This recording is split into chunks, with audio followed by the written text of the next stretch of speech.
Hey, everybody. Thanks for tuning in to this episode of Our Kids Play Hockey. We want to let you know that we have once again been honored with a nomination for the Hockey Podcast of the Year via the Sports Podcasting Awards. And all you need to do to help us is go to ourkidsplayhockey.com and click on the Vote Now button. It asks you a couple questions. You're in and you're out, and you have voted for us for Hockey Podcast of the Year. I want to thank you all for being a wonderful, wonderful audience and helping us get to this stature of hockey podcasting, because we've done it as a family, as the hockey friends and families around the world. Thanks so much and enjoy this episode of Our Kids Play Hockey.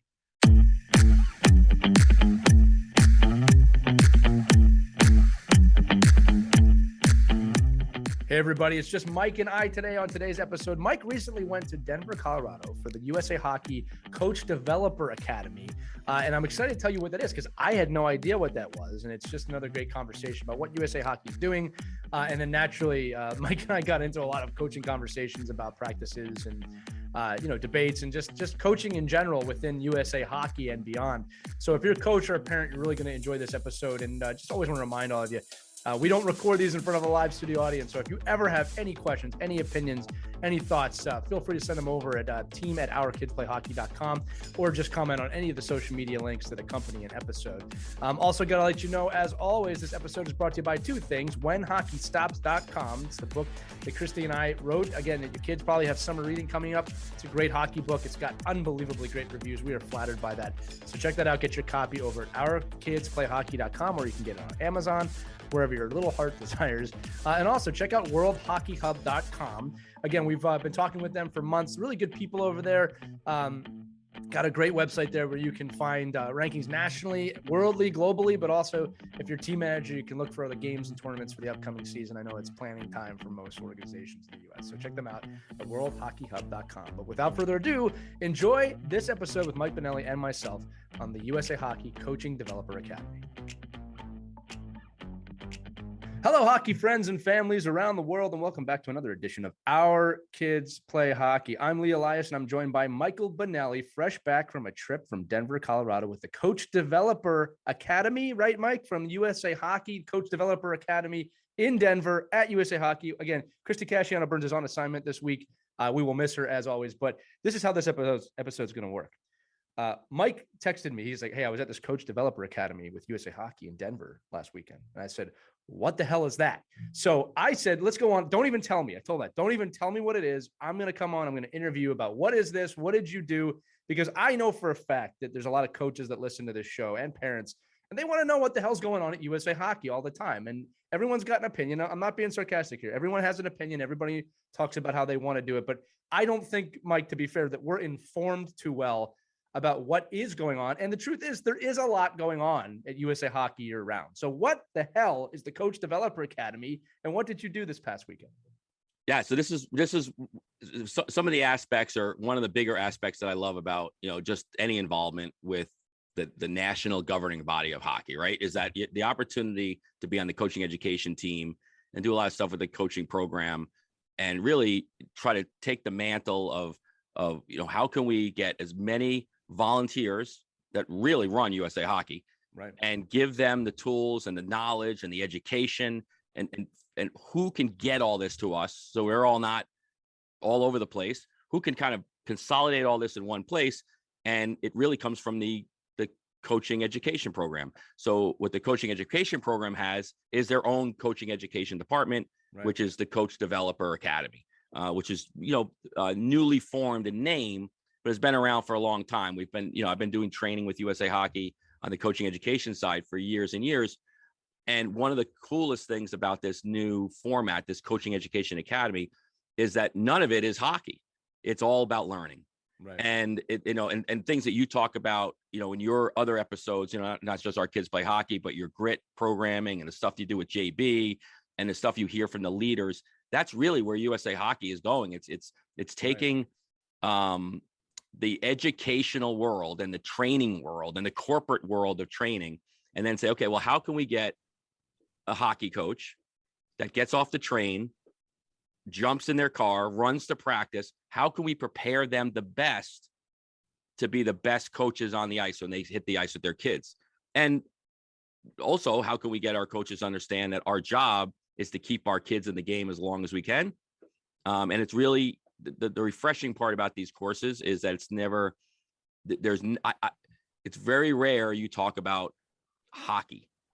Right. And it's all about learning. It's all about how children learn. It's all about how other adults learn. So when I'm in the coaching education program, we're not teaching kids, we're teaching adults how to teach kids. Right.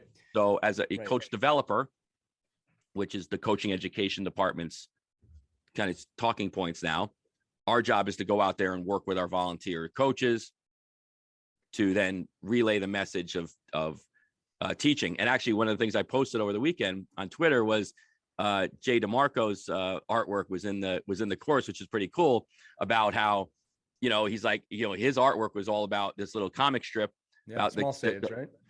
Small saves, and the kids saying, "Hey, I taught my dog how to juggle," and then this small saves guy says, "Well, he doesn't look like he's juggling." He goes, "I didn't tell him he learned how to juggle. I just taught him how to juggle." Yeah, right. And I think that was and I think that's been our that's been really the challenge. The challenge is how do you go through an educational course and leave with knowledge, or did you just spill out?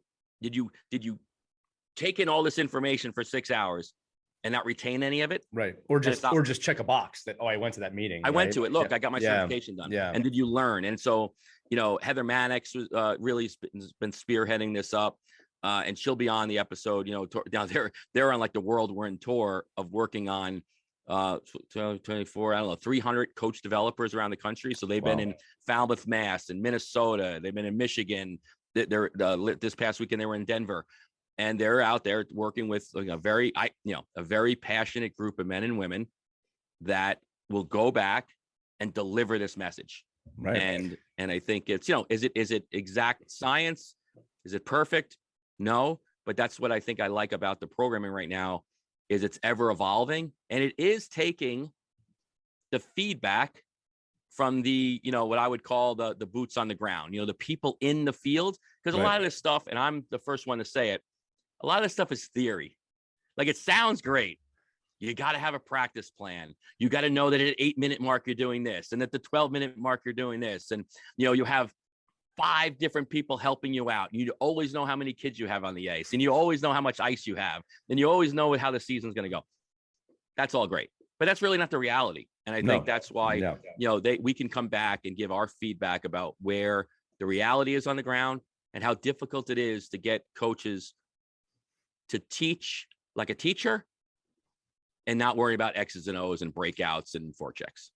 Yeah. Well, and here's what we're going to do in a little bit. I actually have the itinerary for this that you sent me. We'll walk through that. Let's explain to everybody what that is, but let's talk about some of these points real quick. Just going back through everything you said, which was brilliant. Number one is teaching to teach, teaching to coach.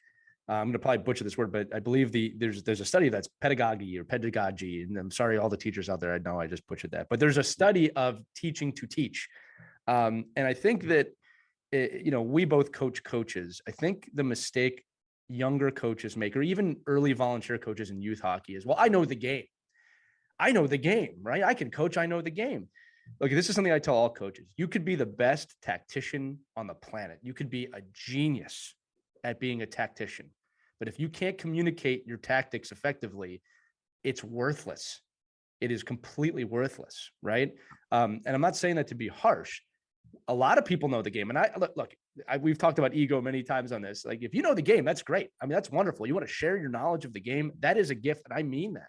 But you have to learn how to teach. You have to learn how to make sure that knowledge is, as you said, Mike, being retained and being utilized well, and that you're not just out there to let people know that you know the game, right? You have to ascend beyond that. It's not about us. If you're a coach, it's not about you at all, right? Yeah, it's really funny. Just to intervene for a second. It's funny you say that, because that's the way the whole weekend is built. Is back in the day, when I started doing this, I would stand up in front of a room of 89 coaches and say, "Hi, my name is Mike Benelli. I'm a level 5 coach. I coach college hockey. I played this. I did this. Then I did this. I've got and then I coached hair. here. Yeah. And then I have great hair." I said, I'm a hell of a tennis player. All these things. Like, I would give my, it would be 15 minutes about me. Right. That's Nobody funny. gives a crap about me. They're like, "I want to get the hell out of this class. Why am I even in here? How come?" I was on the second line of my state championship Division III club team. Like, why am I in here? Right, like, I don't need to be here. And I think that's the point of this weekend, well, one of the points that was driven home was it's not about you, it's about the learner. And Absolutely. it's about pulling information. And because we did, and we have now, in defense of this, I'm going to call it the staff, but the group that I've always been associated with in my district in New York State, I've always had, we call pushers and pullers. Like, I've always had people that would pull information out rather than just give, like, because I think I like to have people that are very dynamic, walking around the room, wanting interaction. They don't want to listen. If you want to just hear a PowerPoint presentation from me, I'll email it to you and you read it. Just say, go on YouTube, right? Yeah, go on YouTube, read the PowerPoint presentation. But I think that's where the focus, and obviously, Heather and her group will really, could obviously will be able to articulate this much better than me, because they get into the real, weeds of it, like the cerebral. Oh, there's a lot of psychology. Boyd's theory of how, education happens. And I tend to be like, listen, you got to dumb this down for me. Like, you can't, like, don't make it so complicated that I can't just go out there, because ultimately I want to teach hockey. Right. But more importantly, I want the hockey players I work with to love coming back to me. Right. And I think that's really, and I think that's where we miss out on a lot of this, like you said, is that it all becomes about, what can I tell you how good I am and what I've done, but am I really giving that knowledge to you? And I'll take that a step further. Look, I want to say this, and Mike, I'll make myself vulnerable too. It's a common mistake amongst newer coaches. It's very, very common that there's new coaches that come in with the best of intentions, but just naturally, sometimes I think I can do a better job with this than I'm being told. It's just a natural thing that happens. And again, anybody listening to that, you wouldn't be the first, you're not the last. The key is this, and to say, make myself vulnerable. I just spoke at the Philadelphia Coaches Conference last week. And it was the 5th time I spoke there. I told them all very briefly who I was, because you're supposed to do that. And I said, the first 3 or 4 of these I shared my knowledge. I got up here and I shared, this is what I know. This is what I'm speaking about. And to be fair, that's what I was there to do. But I said that, that's not what I'm built on anymore. I've really evolved as a coach. And I said, I want to share as much value with you as I possibly can. And the truth is, if I just share my point of view, that's not going to be good enough. So I think, as I told you, I shared all podcasts. I shared all these different guests. So they got 10 different guests, and you, me, Christy, and some of the other shows I do. And I just shared this wealth of information of other people. And I got so many compliments after this of like, that was really great that we got to see from all these people. And I said, that was the point, right? This isn't about me. And that's an event that you coach coaches. So this teaching thing is universal. It's not even just kids in Mite, Squirt, Pee Wee, and up, right? This is just teaching in general. I want to share the most value, because the truth is, and this is something I think USA Hockey grasps, is that we have to work together to elevate the game. Now to go back to something else you said, Mike, this is something else I want to kind of check. Because I think about this a lot. You talked about juggling balls before, right? And USA Hockey. First off, if you have gotten involved in this game after 2010, you may not realize how much USA Hockey advanced itself with the ADM, all right, the American Development Model from 2010. And no one can deny it. With our youth development, the amount of USA Hockey players that are rising up the ranks, it's not perfect, as you said, Mike, but from what we had before to after, massive evolution in how we teach, so much so that other countries have adopted that program. So and other sports. In other sports, yeah, it is brilliant. But again, if that's all you've ever known, you might not have any context on that. So I'm not pointing fingers. I'm just saying it's one of those things, right? The other thing too is this: you talked about USA Hockey always trying to figure it out, always trying to change. I want to try and give a metaphor of what it's like to do youth development in an American sport, because you have a group of people, everyone knows the best way to do it, right? It's just like being a fan of a professional hockey team. Everybody knows what the team's supposed to do, right? That's your coaching staffs across the country. Then you have a game that is constantly evolving, right? And then you have ideologies and science and mental stuff that's constantly evolving. And then the game itself is evolving. So the metaphor is you're juggling 3 balls that are constantly changing color while driving 90 miles per hour on I-95 North through New York. I'm not going to go I-80 West out west where there's nothing on the road for half of it. 95 North through Connecticut. Everyone's honking at you and telling you how to drive. A lot of curse words being flown around. That's what it's like to try and run youth development. And I got to say this real quick. All right. USA Hockey is not perfect. Even I've been critical of them at times. which by the way, I don't think that they that bothers them. But I can tell you this: I've been to other countries, as we talked about in our last episode. The United Kingdom has 4 to 5 governing bodies, and it's a mess because of that. It's amazing that the country has developed as much as it has. All right. Yeah. But you want to talk about chaos. You have different governing bodies fighting each other, and they're losing funding because of it. Like, so the fact that we have USA Hockey, like, it's all context, people. I'm sounding a little coach voice right now. I don't mean to.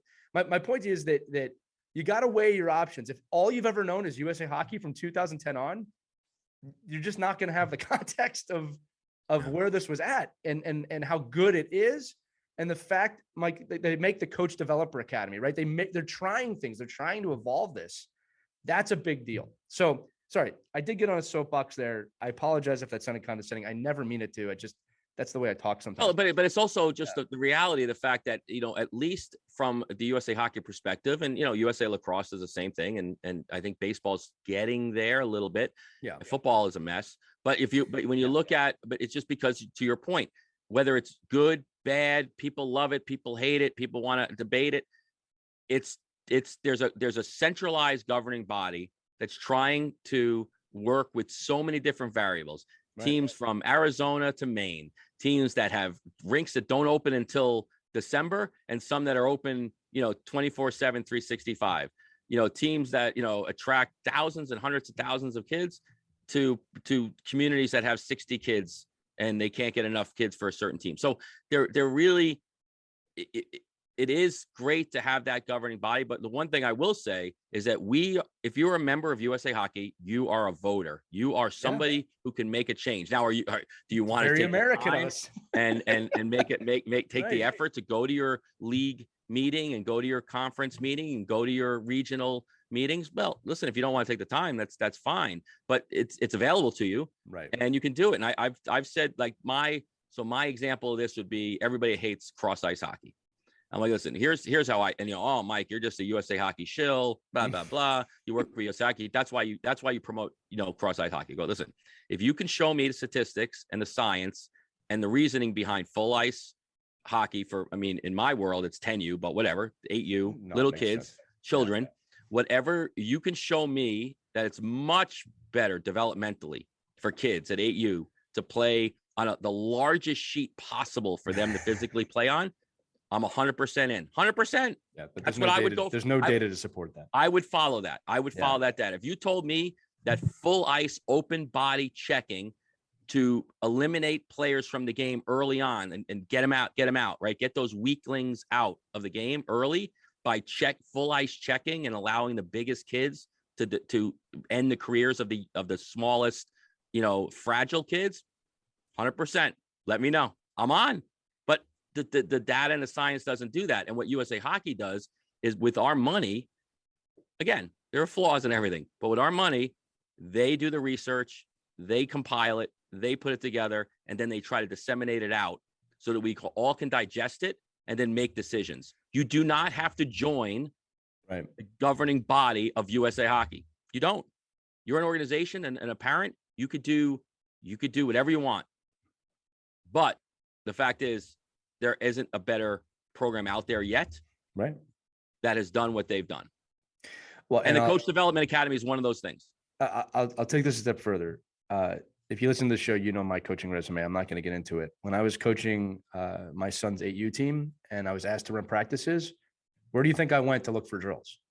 I didn't go to the whiteboard and start making up my own drills. I went to the USA Hockey app because they've put in the time to make the drills. Now, I might have put my own spin on some of them, all right, which is fine. But my point is, I went to them because they did the research, and I am not an 8U coach. And I know that they've put years of research into those drills. And Mike, there's plenty of drills there, right? But again, there's no ego there for me. I enjoy researching drills. I enjoy reading about tactics. Like, I do that even when I'm not coaching. It's just, I'm kind of a nerd with that stuff. At all levels. But that's exactly what this is. Like, that, what you just described is what the Coach Developer, program does. Like, it gives you a roadmap, right? And that you interject in the roadmap what you think is the best way to get to the end route. Like, so, you use your knowledge, you use what you've done, you use the program that you've been associated with, you use the knowledge base and the skill base that you have. But if you follow the roadmap, it at least keeps you in an area where you stay on the, on the right route. And I think that for all of us, no matter how high a level you've coached or played, that if you don't come in with a roadmap of how you want to get there, then you'll never get there. You'll just be driving around in circles. So I think that's where this was such a refreshing. Again, it's the first one live I've gone to in 2 years because of various reasons, right? So, but it was really nice to see so many. I don't even say like-minded people, because there's a lot of debate in the weekend as well. So it's like, listen, let's hear why you don't think this is the right path. Well, that's how growth happens. Like, and this is for anything. It's not just hockey. When you converse and debate and communicate, things can evolve. All right. Last geek moment before I go through this schedule. Benjamin Franklin, who was a local hero, obviously here in Philadelphia, he had a group called the Junto. And I remember when I learned about this, I was fascinated by it. Again, this is a geek moment. Don't turn off the radio yet. He used to bring in people that he couldn't stand, of different thoughts, ideologies, religion, every week to this group. He would bring in people he couldn't stand being around to have discussions, because he knew from those discussions, amazing ideas would happen. And Ben Franklin had a few amazing ideas in his lifetime and gave most of them away for free. But that's one of the things we have forgotten how to do recently, is just have a conversation with people you disagree with to find solutions, right? Because when you only have one narrow-minded point of view, you can't grow. It's impossible. You just keep going down the same path. Now, with that said, let's go through this itinerary. You sent it to me. It was May 13th through May 15th in beautiful Denver, Colorado, home of that gigantic horse at the airport that breathes fire or whatever. Nobody knows why it's there. All right. And as you said, like, it started in the evening. You had an overview. First section, what is learning? That's what it's called. What is learning? Then you got a taco bar. Look at this taco bar, bring laptop, and then how to coach. So that was the first day. So why don't you just walk us through that first day and tell us what you did? The taco bar was okay, but the what is learning, the what is learning part really just really just kind of setting yourself up for the weekend. Are we going from the old school? Like, I remember when I first started doing the coaching program presentations, I would go up on the PowerPoint. I would show like a boatload of drills. Like, oh, what's the drill? Oh, what's that drill? Or how do you do that? Look at. And I haven't shown a hockey drill in 3 years in the coaching program, because you want coaching, you want hockey drills. There's tons of resources for that. Right. So what is learning really just came to help us frame, what are the things that we do to become learners? Like, how and there's this theories of are we pushing information out? Like, when do we push? When do we pull? When do you push information out to your audience? When do you pull information out of your audience, so that you can now that the learning process can happen? And part of that learning process is debate. It is, well, Lee, I can't believe, my kids, how are my kids ever going to learn offsides from cross ice hockey to 10U hockey? Right. And that's, so all of a sudden it's like, oh, well, how do children learn, and how to, but the biggest part for us in this weekend, because of, they would call it, there was a lot of conversations about, okay, now you're wearing your coach developer hat. Now you're not a coach anymore, and you're not a player. Like, you're the coach developer. You're the person that's talking to the coaches. So you're talking to an adult. You're talking to somebody who has vast years of knowledge, not an 8-year-old. You're talking to somebody that has all these different things that they've acquired. So what can you get out of them to help them be better teachers? But how are you going to get somebody to leave your 6 or 7 hour course and having learned something? So right. I think that the part from what is learning was, again, is the knowledge that you've pulled out of somebody or discussed retained, and if it's not retained, then you didn't learn. Like, was your group expecting that, or were they surprised that that's where they started?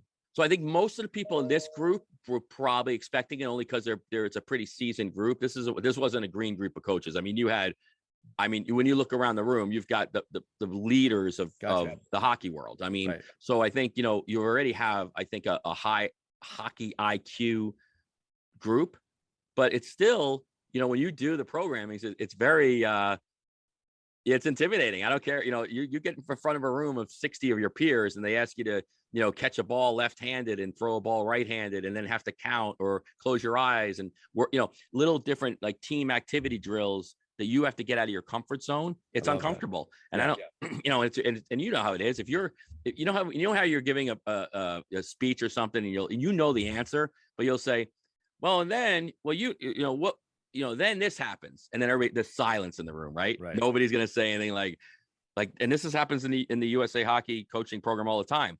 You're like, okay, so when this happens, then this occurs, right? Right. But that's not and that's one of the things we try to talk about in the weekend was that, you can't just leave these open-ended questions out there and expect, especially now we're doing a lot of this stuff virtually. Right is not a question. Right. Question is a question. And basically just so you know, coaches, when you say something to a team and go, then right, what you're doing is you're asking them just to affirm that you know what you're talking about. Right. And your kids are always going to say yes. Ask a good question. You're going to go down in the corner. You're going to make a turn. You're going to make a pass to the goal line. Then from the goal line, you're going to skate backwards to the top of the circle, get a pass, and make a pass. Everybody got it? Got it? And what every kid's going to say. Yep. Yes, coach. Got it. And they have no idea what you're talking about. And on top of it, they don't know what they're doing. Like they don't even know why they're doing it or what the reasoning is behind it or what and then you got to start thinking about, well, are they even having fun? Like, is this even, are they engaged? Are they just robots? So I think there's a lot of that piece of what is learning really became like a 2-hour kind of conversation flowing of, how can we as adult learners and teachers get this information out there so that then these coaches can take this information and bring it back to the youth programs. Right. And the youth programs will be better off for it. And again, obviously, no matter what level you coach or what level your kids at here, how this applies is different. Again, if you're talking to 8-year-olds, skating is really the key. Right. And I always say this at any level, I want to give them fundamental technical skill sets and then let them be creative with whatever I've taught them. And as you go up the levels, this actually gets more fun. Like I said, in a pro locker room, we have our strategies, but we actually ask the guys, like, how do you want to approach this? Let them take some accountability. Now, they're the ones playing. Right. And they're the ones that know how to feel. They know how to feel. Well, like you I can't also project how you think they feel. 22 people are going to be better than one mind. All right. The coach is a leader in that sense, but we always ask our players. And I think that should start in bantams, to be honest with you. If the kids are willing to listen for a minute. I'm looking at the second day here, Mike. This Saturday looked like it was a long day. It was 8 a.m. to 7 p.m. Well, let me just go back to one thing about the what is learning and the how to coach piece, because I don't want to miss this. I thought this was actually one of the more fun pieces. So one of the things was the how to coach, kind of continuum of making sure that you're not like, as you're coaching children and now we're coaching adults, but as that adults coaching children, and this is really hard for me, that you're not demonstrating and talking at the same time, that you're not saying, okay, when you shoot, you got to move your body here, you turn your hips, throw your arms out now, and all this stuff that the kids have to take in. And that, and so we had to do like my assignment was I had to teach a standing long jump, and you had to teach the components of a standing long jump. Now, to me, I'm very I'm talking, I'm jumping, my hands are swinging, but it's really, you've to understand how a child learns, and that you need to demonstrate without speaking, and then maybe speak, and then maybe have somebody else do all those little components. Like a lot of us forget when we're coaching little kids that you're just throwing it out there and you're like, okay, we're going to do this, this, and this. Okay. Stick handle through here, move, make a pass. Let's go. And then the kids and then they do it wrong, or and then we yell at them for it. And then you're like, what the hell are you doing? I just showed you. I just showed you how to do this. Like you don't know what you're doing. I got idiot kids. Like these kids can't come. So a lot of that how to coach really was a really nice, I think, icebreaker too, because you're always switching different people. You're not with the same, New York guys, or like you're guys from Minnesota and Alaska and Florida. But at the same time, the how to coach piece lets you kind of put yourself in the mindset of, okay, well, wait, how does the components here break down?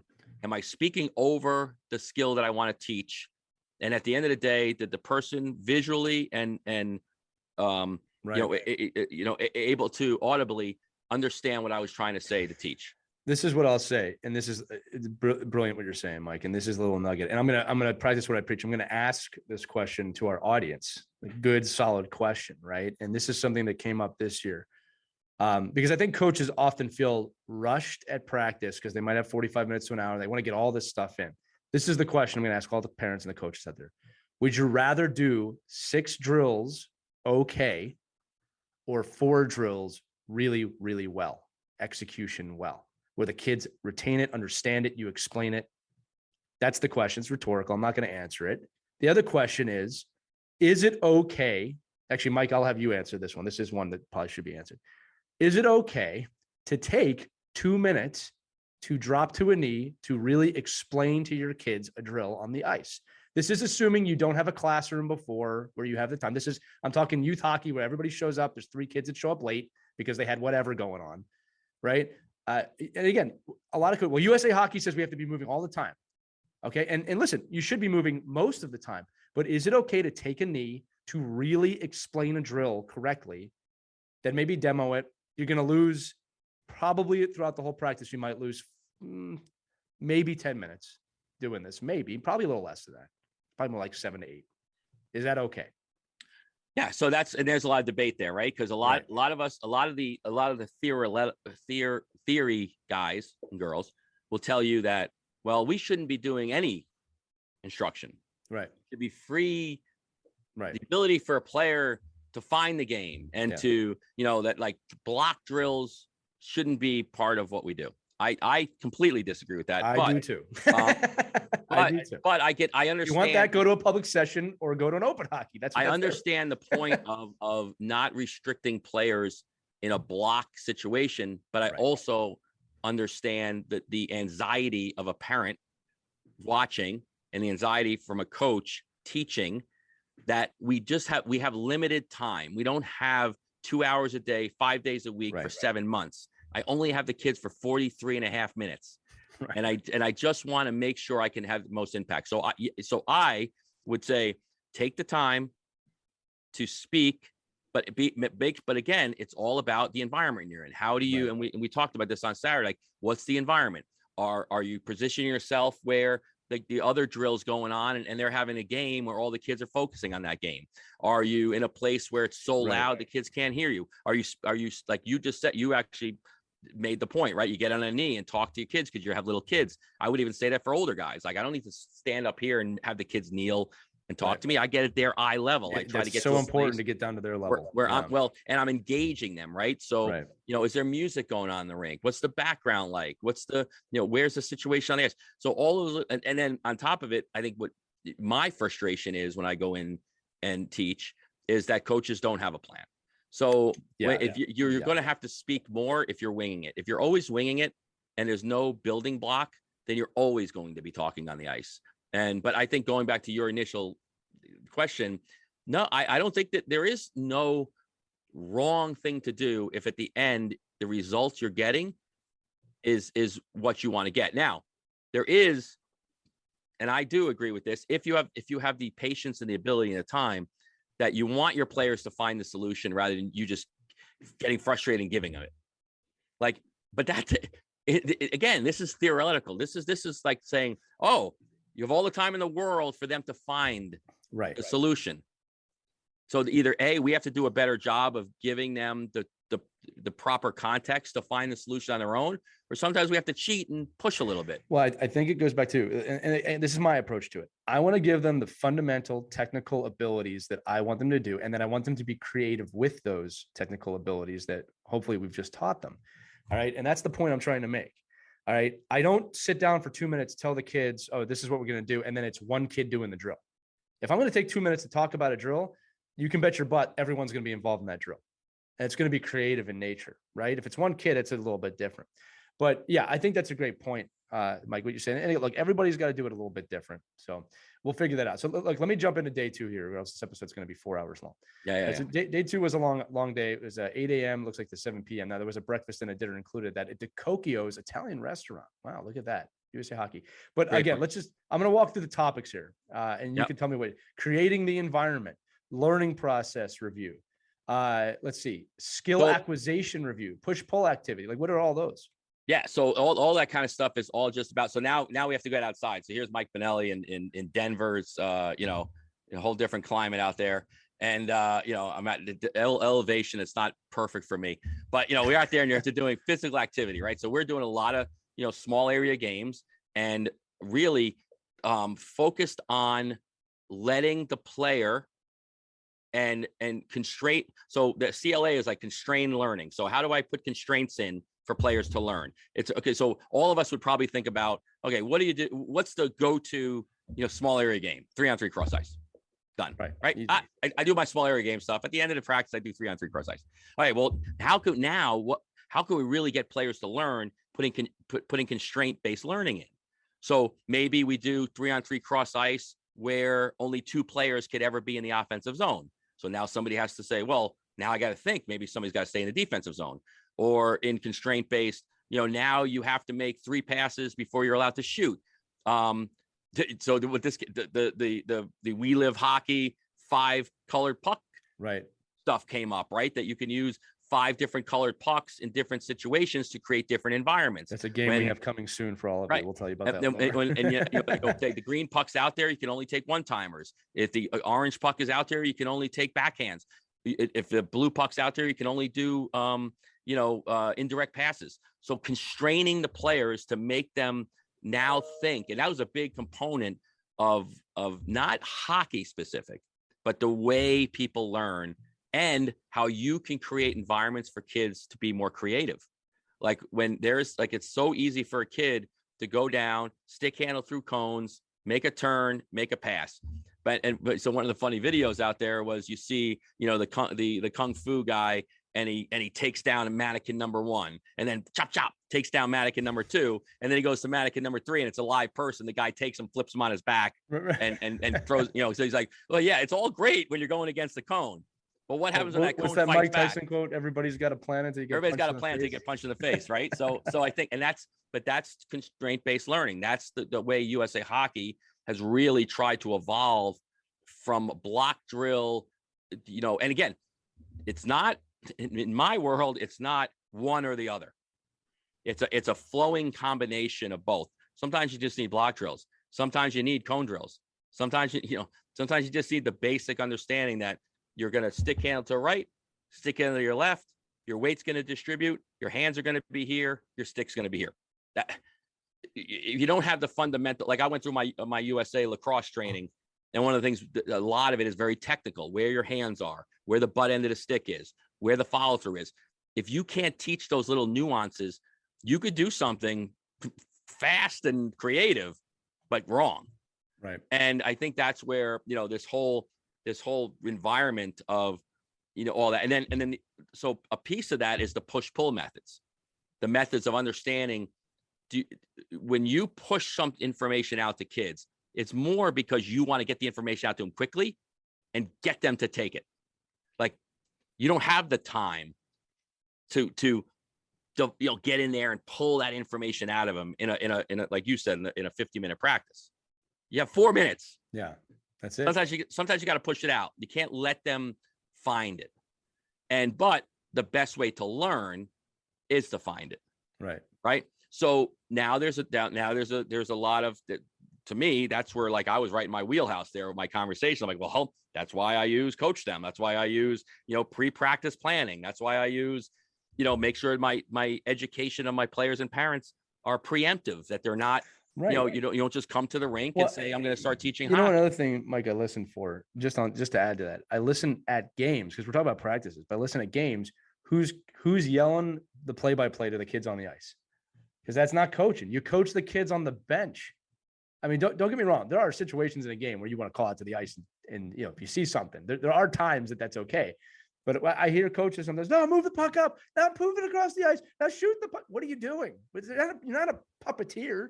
No, but most of us want to be. Like, listen, I find myself yelling all the time. I'm like, holy crap. Like, for A, they don't hear you. And B, it's just confusing. It's confusing. They don't hear you. The parents are screaming. Other coaches are screaming. The coach on the other bench is screaming. I look, that is one thing I'll tell you. I rolled my eyes more times than I care to admit this year. Not so much in my own bench, just listening to other people. It's like, you see a kid on the ice. This is at least, again, youth hockey. My attitude was, okay, he made a mistake or she made a mistake on the ice. I let them come back to the bench. I sit down with a whiteboard. Hey, can I talk to you for a minute? I want to tell you. And then I don't say, do this. I say, you did this. what do you think some other options would have been in that situation? Right. Right. And if they don't know, they might go, I don't know. Okay, well, let me give you some options. Let me give you some thoughts here. And I'll probably have to tell them that 15 times throughout the season before it clicks. Right. A little patience. I told you, I think I said I had to learn patience this season. But I listened for this in games. Like if you are yelling on the ice everything that the kids need to do, you are not coaching. You are not coaching. You are fanning. Yeah, well, you're also just, again, if the end result is you want the player to leave with more knowledge, and like, right. Here's my example from my own life. When I first started coaching, I won a lot of hockey games with my little 8Us. Why? And I think, well, this is the reason why. I think number one is I had pretty good players. Number two is I would spray paint. We'd have practices. This is crazy. We'd have practices where I would spray paint lines up and down the end boards with circles and boxes. And I said, when you come into the zone, if you're standing in this circle, you're in a great position. And when you go in the defensive zone, you're standing in this box, you're in the right position. Right. And my players would it was almost like playing, bubble hockey. Like I could watch I'd get complimented on the fact that my kids just always, because I was like, I want to win. Right. So I'm going to play the percentages. If you're standing here, the percentages are you're going to get the puck. But they didn't even know why they were there. Yeah. They just stayed there like, hey, coach, I'm in the box. I did it. Good. Please keep just putting me on the ice. Stick on the ice. You get your stick on the ice and block the puck.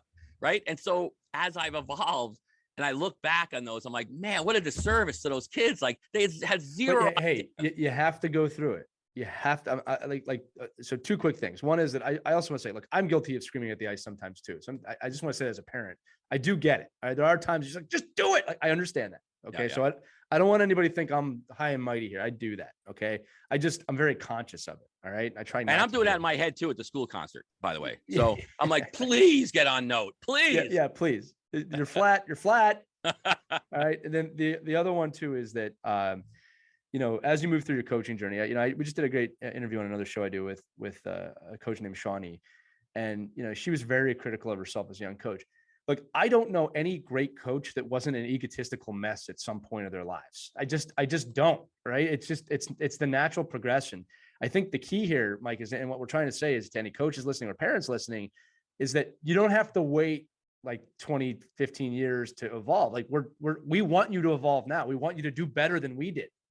Right. And I think that's the weekend conversation, right? Right. If you're going in for an operation tomorrow, do you want a doctor using the techniques that they learned in 1962, or do you want them using the techniques you're using now? Right. And one of the guys, Jim Haverstrom, runs the Florida Panthers organization's youth program, he said he goes to all his parent meetings with an old flip phone and his new iPhone. He said, would you like me to give you this for your use today, or do you want to use this great communication device that has everything in it? Take it a step further. Do you want the greatest ever person to use that old phone that nobody uses this phone better than him? Going back to their surgery, nobody does this 1967 operation better than this guy. Or do you want the doctor that's pretty proficient with the new modern evolved method? Right. Right. Because I'm still taking the evolved method over whatever they were doing in the 60s.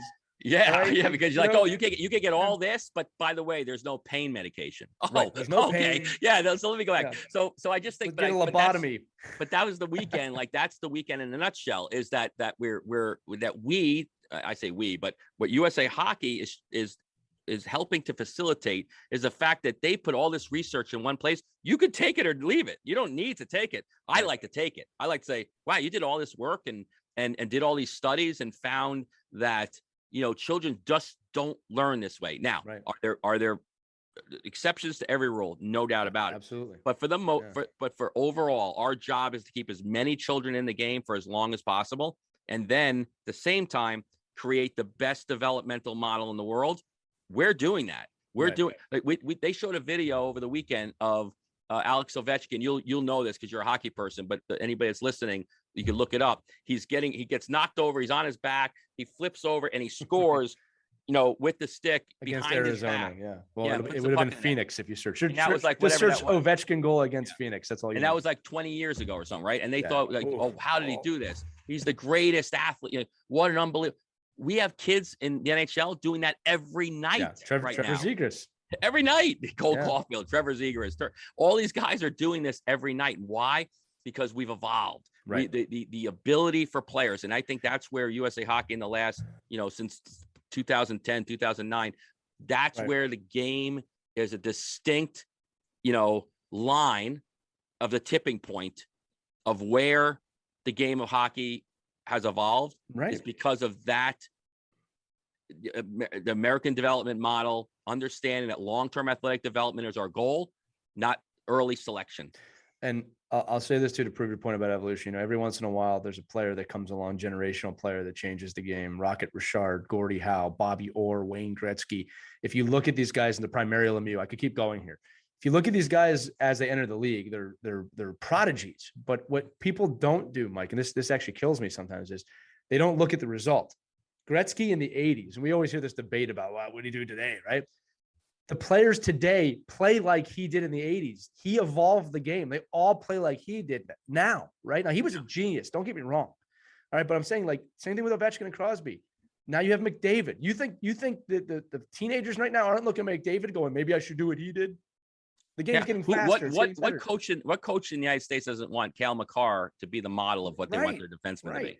Or like, again, some of our listeners might be too young. I mean, technically I am too, but like what Bobby Orr to change the defensive position.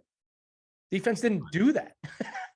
So there was no offensive defenseman really before that, Right. I think that's so the point, like I said, that the whole weekend really revolved around, and that's what was so refreshing around. Like, I like it because I'm not getting a debate with everybody about hockey and this and systems, and because that's irrelevant. That's all you. That's what coaching's all about. I've said this the day I've got involved with the coaching education program. The best part of coaching is coaching, like doing the research, finding. It's not the administrative stuff. It's not, but the hardest part of coaching is learning how to teach. Right. And even for teachers, I've watched teachers, like the physical education teachers, completely lose their brains in a hockey setting. I don't know why it is. I look at them in the classroom like, you seem pretty sane. I mean, you have your kids, you're organized, you have a lesson plan, you have certain groups of kids based on ability and based on their age and based on their grade and their athletic competency. But then you get into a rink and you're trying to teach, a bunch of 8-year-olds a full ice breakout, and you're losing your mind. So I don't know why it doesn't compute, but what this does, it helps you start to not only understand how that all computes, but it helps us as coach developers, disseminate that information and how to prioritize. I think that's the other thing too. Let's just go to the final day here real quick, because I do want to close. I mean, the final day just looks like, there's a section here. What is position? There's a section here, coach, athlete, parents, and then a recap. But I'm guessing that day was just an overview of everything. Well, coach, athletes, parents is something we talk about every day. I mean, I was laughing. I said, you could just play a couple of our episodes here in this space. But, it's all about, the ability to be proactively, educating your parents and being, making sure that you're it all comes down to communication. And it all comes down to, if you want to implement all these free play strategies and all these, like, it doesn't look like hockey. Like, one of the things that I tried to joke around, they said, well, when you initiate these new policies as a coach, what's the first thing you get from your parents? So everybody's given, it doesn't look like hockey. When are they going to learn breakouts? Where's the skill instructor? Right. And I'm, contrary to being on this show, I'm a very positive person. And I think, and so I think you're a positive person. I said you're from the Northeast. I said, what do my parents say? My parents say, holy crap, my kids are having so much fun. That's what my parents say. My parents say, wow, that was the best practice. My son loves coming to your practices. That's awesome. Why? Because they're having fun. I'm having fun. I don't have to go have a drink after practice every night. I'm like, oh my God, these kids, they don't get it. So a lot of that had to do with, the coach-parent communication and player relationship. But also one of the things that, really the end of the day was really just trying to get together and say what are we giving our coaches to then present to the parent and the kid? There was a great video in there that they showed, like, little Johnny with 3 bikes, like a little bike, a medium-sized bike, and this big bike, right? And Johnny rides a little bike and he's good. And, then he rides the medium bike. He actually was just as good, maybe a little harder for him to turn. He wasn't doing wheelies or anything. And then the big bike, he couldn't even get on. He had to go off, get a stool, get on the bike. And you say, well, what is better? And really, at the end of the day, I think a lot of us would say, the middle bike, the best bike. But then it's like, well, it depends on what you're trying to teach. Like, do you want to teach? Do you want a little adversity? Do you want a little grit? you want to, move the kid out of their comfort zone and see if they can strive to get to the big bike? Well, then maybe in that situation, the big bike's the better bike. Or do you want the easy bike that you just want to make sure the kids get through the drill and make sure they, have fun and they feel confident and there's no pressure and there's no, it's like, I don't know, I could do this with my eyes closed. Then the little bike. But now, and it's, but is it the best technique? No. Is it getting them better? Is it driving it down? So I think, and actually, the funny thing is all these videos should be shown to the parents of the kids that we teach. Well, it should be coaches who send those videos to the parents. Because I think actually USA Hockey is coming out with a parent module for parents. Brilliant. And it's not and the nice thing I like about it, it's not dictating to the parents. It's not you must do this. Yeah, no, that would not work. That would it's really more of, this is how we're teaching. This is how I approach my parents that get disgruntled. Mike, we should be doing this. We should be doing that. I think if you understand 100%, I'm coaching the team. I really don't care about your opinion. It doesn't matter to me because I'm worrying about 18 kids' opinions. Right. Like I'm trying to coach a team. So yes, I understand completely. You think this is what we should be doing, but guess who's running the team? Me. So at the end of the day, you have to try to have your son or daughter understand, and I need to get them to understand my opinion and what I think so that they can work with me. I'm the one that's leading the group. Now, when I'm not leading the group and it's somebody else, then that's fine too. Then you'll follow their direction. But somebody that's the leader. Yeah. Somebody has to be the person who determines this is what I'm looking for. Well, I think what you're looking for is wrong. It doesn't matter what you think I'm looking for. Right. I'm telling you what I'm looking for. I'll tell you this real quick. I had this this is going to totally prove your point. I had this great conversation with, I got to listen to Dawn Staley speak. Dawn Staley's a local hero. She's a national championship basketball coach, 2-time. From Philadelphia. She's one of the greatest college basketball coaches of all time, Dawn Staley, and was a great basketball player herself, right? And I was shocked to hear this. So she's a college coach, and she spoke about, for the first time ever the last couple of years, she has monthly Zoom meetings with the parents of all of her kids. Now, my attitude in college for the longest time was that, hey, listen, I don't deal with parents. I only deal with the players. They're adults now. So this is a national championship coach saying that we have to change, right? I have meetings with the parents monthly. It's a good conversation. They can vent anything they want, because she said that you have to coach the parents too. You have to coach the kids' parents too, because they need to know. Because here's the deal. She says, I'm not their parent. I'm never going to be their parent. Their parents are their parents, and their parents are the most influential people in their lives. So I just try to inform them and let them know what's going on. She did say, they're not going to tell me how to coach the team. They're going to tell me what tactics to play out there, but there's an open dialogue. And I think that's something that we've talked about on the show many times, Mike, is you can't just tell them they walk away and don't talk to me.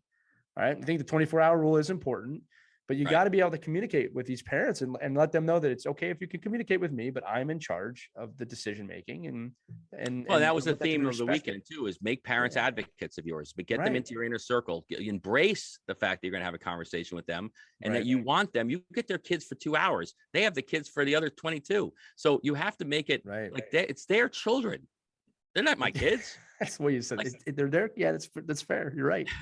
I mean, you know, oh, Mike, I can't believe this kid's behaving like this. That's my fault. I said, right. I have nothing to do with it. I didn't raise the kid. He's really messing up at practice and he's not paying attention to you. That kid doesn't, he's always late. He's always late for practice. You got to discipline him. I go, why do I have to discipline? No, I don't. But again, so it all comes down to, yes, you can use coaches as the conduit for help. And I think that's where what she's doing is brilliant, is that when you grab these people and get them on your side and show them that I care. I want to care as much about your children as you want me to care about them. Right. And I can't care about them if you don't support me. I mean, they won't care about me. You're undermining the care and you're just breaking it down because you're not supporting me. Now you could have a conversation about, wow, I really hate the way coach is using you, but you got to find out, why is he using you that way? Right. And then ask. So this weekend, again, it was really more about how do we develop coach developers to develop coaches, which I think is brilliant. I think it's going so far from just saying, listen, get these guys and girls through a certification process. Let's check the box, as you said, and they did their service, and then they did their modules, and they did their safe sport. but really more, how can we make a change? How can the leaders at USA Hockey, Bill McCall and Heather Mannix and the people that, Flint Dunchuk, who, these people that are really the brains behind this, but how can we put these people in positions to be better teachers?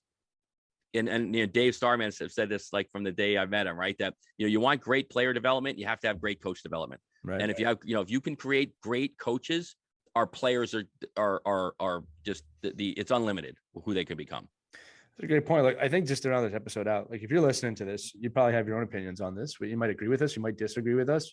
That's great. Like, we want to hear from you. Let us know. And it doesn't matter if you disagree, because that's what is being taught. Like, that's my point. It's like right. That's why, and I think that's why it's so important for parents to see what the coaches are learning. Like, one of the aspects that we do for the coaching education program for coaches is we go over the rule book, and we have referees and officials talk to the coaches, because they're in the same boat. Like, I hate that rule. I know it doesn't matter. That's the rule. So this is doesn't matter. It doesn't matter if you hate it. I get it. I hate that. Like, even last night with in context, depending on when you're listening to this, the Pittsburgh Penguins had a player that had to leave the ice because he didn't have his helmet on. Right. But the rule was he could have put his helmet on. Right. I heard that discussion, and he didn't. And he probably didn't know that. They said that he didn't know the rule, and neither did Coach Sullivan. Didn't know the rule either. Right. So when you say everyone's going to know that rule now, though. But it's just like everything else. Like, I didn't know that was a rule. So now it changes the game. Right. So I think that's where, like, us as when you talk about what coach developers do in this academy, it's really to centralize the information. It has to get to your, like me, Mike Benelli has to, in my coaching education district, we send through about 1,600 coaches a year. That's a lot. That's 1,600 coaches. And what they coaching, let's say they're coaching 30 kids, right? That's a lot of that's a lot of kids. Yeah. And so all of a sudden you're like, holy crap, that's a lot of influence from this small group. And I think that's why the academy is so beneficial. But I also think what's happening by doing this, it's evolving the coaches to start teaching the parents, and then how the parents can then get back into the system again and teach again. Well, and this is going to be my final thought on this, and then I'll let you close the episode before I do the out. There are so many good people out there with the best of intentions that, like I said, ego is a thing we all deal with. Desire is a thing we all deal with. This is what I would say to everybody. Listen, this is kind of a between the eyes thing for everybody. If you truly want to do this, coach, if you're truly passionate about this, or you're a parent and you're passionate about your kid, which we all are, all right? And your attitude right now is, I can do it better. Great. But if that's your attitude, and you are not willing to look at the resources available for you, and you're not willing to be diehard about researching everything that's out there to learn how to be a better coach, if you're just saying, I can do a better job, that is all ego. And I'm going to tell you this, it's not going to pay off long-term. Every coach I know that's successful, whether they are youth or paid, gets this at some point. They search outside themselves for information. They are learners, right? Mike, we're talking to the theme of the episode. I am a learner. I am always looking for more knowledge, right? Not even just about tactics, but myself as a human being and my mindset and how I think and how kids think. I'm always yearning for more knowledge. I didn't do that when I was a young coach. I just remember thinking, I know the correct way to do this. All right. So it's not a shot at anybody. I'm just trying to wake everybody up. There's so many resources out there. USA Hockey, with all of their faults, does a great job of trying to evolve and find solutions, right? There's no perfect organization out there. All right. I mean, maybe Russia thinks they're perfect, but they're not, you know what I mean? So joking aside, right? There's so many resources out there. The Coach Developer Academy is a new resource, right? This show is a resource. We created this show because no one was having these conversations, right? This is where I wish Christy was here today, because she'd be all over that asking questions too that I was thinking of. But yeah, all in all, Mike, it sounds like this was a cool event. I'm guessing this is somewhat of a pilot program. And final thoughts, but also tell people listening where they can go for more information about this stuff should they be interested. Yeah. So, well, the number one thing is they've always had the coaching education programs always had training sessions, from the time I've started 14, 15 years ago, whatever it is. I mean, they've always had, training sessions to teach the material, right? Oh, here's your PowerPoint. Here's your deck. Here's how we want you to teach. That's for people searching for it, right? Like right. You have to do the work on that. Yeah. Right. And I think from the coach, but when you go to these, these conferences and you run a clinic, especially, so what the Coach Developer Academy, I think really came out of the fact that, the pandemic forced everybody to go virtual. And then we're like, well, how are we going to teach people like this? How, so are we going to, do you want the flip phone or do you want the iPhone? Right. And you just want to keep throwing out PowerPoints and have me sit here and go see point number 1, point number 2, point number 3. Or do we want to teach our coach developers that are teaching coaches how to coach, or how, the best processes to coach? Let's make them or help them find the information on their own and be learners. Right. And I think that was the biggest thing, is if you can leave, and this is, and I the pessimistic side of me really gets beat up here, but I think I really want to believe that there's more people out there that want to learn, that want to be I think there are. Coach. I just think it's a silent majority. And I think they'll go out there and they'll research. Like me, if you throw a clinic out there, I'm probably going to go to it, and I'm going to log in. I'm going to try to get something out of it. And again, I could have sat there and gave my resume over the weekend. And I'm like looking at, because that's human nature. It was like, well, when I coached here and I did this and I had this championship, I'm like, what I said, I'm not going to get into I'm not going to get into a resume contest. I said, but what I am going to do is listen to you and learn. And, and then I'm going to go on and do what I do. And then hopefully maybe you can learn from me, or you can learn from somebody else. I think that was really the general theme of the weekend. And then that's really awesome. To find out more. So if you're a listener and you want to be a coach, the steps are always, well, get to a coaching clinic first, and then, and the modules are great. What USA Hockey's done for their continuing education, I think is great. Yeah. Again, is it unfortunate that it's mandatory, like because people just won't go out and seek it on their own? It is unfortunate that people feel like the answers I would get. Yeah, but it's necessary. Almost over. Are we gonna get out here early? I think we're gonna get out about 10 minutes early. So, thank God. Like that kind of stuff. I'm like, I wouldn't even ask what the time thing was. No, over. You want to learn. I'm just and then I think there's a lot of people like me, and that's why I'm on a call. I'm on a different hockey call that could last. Sometimes it goes in as a subject. It could last for 3 hours. Well, listen, I know there's other people out there like you because they listen to the show. Right. And again, if you get, and they intervene and they comment. Right. So I think, or they send you text messages or DMs or whatever. And I think that's where. So I think if you're and at the same time, I think if you're a parent and you really start to ask your coaches, well, why are you teaching this? And and if you're a coach, get that information out there. Right. Let parents know why you're playing tag at the beginning of the game. Like if you don't, one of the things that we went over is creating your environment. If you don't frame that environment and parents don't know why you're doing what you're doing, they're going to go to the common denominator. He's not teaching hockey. Yeah. It's going to become chaos. And then they're going to go to your league or team developer and be like, well, this guy's a bad coach. He's got, 2 out of 5 Parents don't want to see chaos because they can't understand chaos. Chaos is too subjective. Right. Chaos is like, well, yeah, but what are they doing? Like, I don't understand. Like, I'm paying a lot of money for this ice. And when are we going to start learning the hockey stuff? It's funny, Mike, my daughter, real quick, and I'm going to close this up. My daughter had some soccer practice. She's 5, and it's just such a totally different vibe than a hockey practice. The parents they're just kind of sitting in their chairs, sipping on their lemonade, just watching them kick the balls around. You go to a hockey practice, move. It's on the glass. It's totally different. But listen, I, for those of you listening to this show, first off, we appreciate you. We know you're here because you want to learn. Sometimes again, I always call it our Northeast condescension comes out a little bit, but that's because we really care. It's not a lecture. It's not a lecture. It's not meant to be. And with that said, Mike, you make a great point. I always want to offer this to our audience. Look, this isn't live to a studio audience. We want to interact with you. So if you agree, disagree, or have any thoughts, any questions, anything like that, feel free to comment, like anywhere. Facebook, you can email us at team@ourkidsplayhockey. We want to hear from you.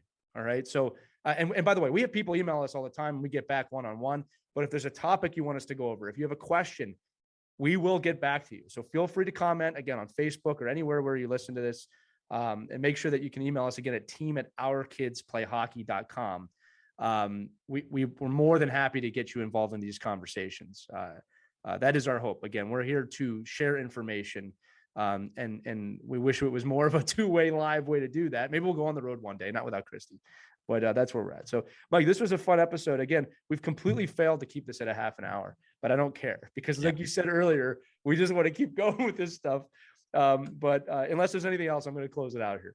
No, it was great. Like I said, I definitely want to just publicly thank, USA Hockey for the effort and putting it into, they actually made the weekend bearable. And, it's hard to be in a conference room sometime for, beautiful Denver. It looked great. The weather was great out there. And I think it was, it's same thing. When you're with a lot of good hockey people and had a lot of great conversations, I learned a ton outside of just the academy piece. And again, I think there's a lot of really good people out there trying to work with your kids and our kids.